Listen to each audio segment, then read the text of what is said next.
and we certainly do not like the surprise that he brought with him. The great thing about democracy is that it's supposed to be representative of the needs and the desires of the people. Those representing the people should make policy and bills that support the communities in which we live. Senator Coles, Governor Walker, and several others of the elected officials seem to have forgotten this. That's why we're here today, to let them know that we expect them to can that bill.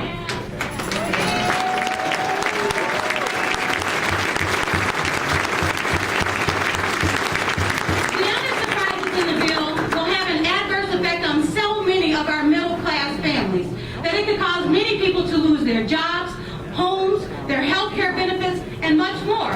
The governor and his cohorts do not want you to know this, and they've spent their time distracting you, the public, that they were supposed to represent with lies about public workers not paying their fair share.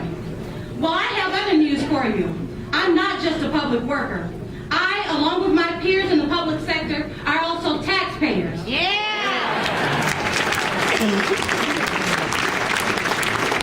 yet to see a check stub that says, "Thank you for your hard work and dedication. No taxes deducted this time." Those in favor of this bill would have you believe that we are in a financial crisis. While there certainly are areas of concern, the simple truth is that the crisis has been caused by the governor giving over $100 million in tax breaks to special interest groups while passing that tax burden on to the citizens of this great state.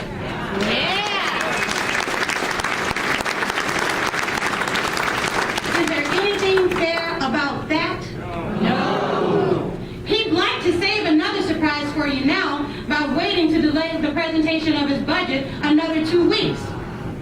Ladies and gentlemen, we have to stand against this hide-and-seek style governing that he's brought in. Citizens should be well informed of the proposals that our state government intends to make and how they negatively impact us. We are fighting for our collective bargaining rights, the rights to have a voice in our working conditions. We are fighting for the right to sit across the table like professionals with management and decide the best plan of action to ensure quality output for the services we provide.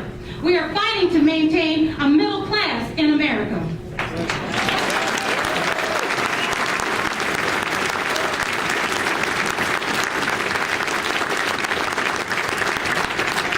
This is no longer a fight just for Wisconsin. This is a fight for our nation. Our friends from around the nation have joined us in Madison because what's happening here is already on the agenda for them as well. I've received phone calls, I've received emails from my cohorts around the state, around the nation, and they're saying, "Tony, we're standing with you.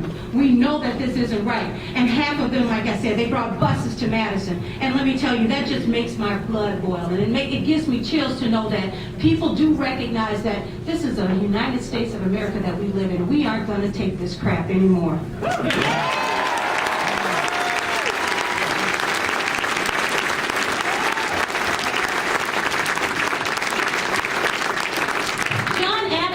Liberty lost once is lost forever. If we allow Senator Rob Coles to not stand against this bill, we're in danger of losing the liberties that have been won for so many. We may never get them back. Is this what you want for your sons and daughters? Is this what you want for your granddaughters and grandsons? No. Yesterday, the head of the largest union in the state offered Governor Walker, who continues to say this is about public employees using or paying their fair share of pension and health care, just what he asked for. And you know what his response was? No. So what they've said is, we don't want to pay more to our pensions. What they've said is, we don't want to pay more to our health care. And then we said, okay, we'll pay more for our pension and we'll pay more for our health care. And all of a sudden he says, no, that's not what I want. I want your rights. I want you to not have a voice. I want you to bow down and kneel down to what I say, when I say, and how I say. I say no.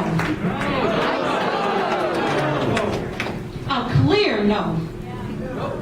He also wants to take away our voice. He's lied to us. He's lied to the state. He's now lied to the nation. This is not an issue about public workers not paying their fair share. This is about taking away the powers of the last organizations that have the strength to oppose the morbid abuse of power by big corporate interests that care little about the average citizen, how they eat or provide for their family, as long as they can continue to put another $1 billion in their bank account.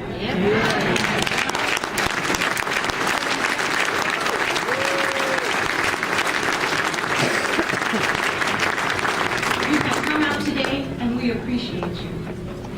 We need you to come out tomorrow. We need you to come out Monday. We need you to come out Tuesday. We need you to come out every day until they get the understanding that we are going to fight with everything in us to can this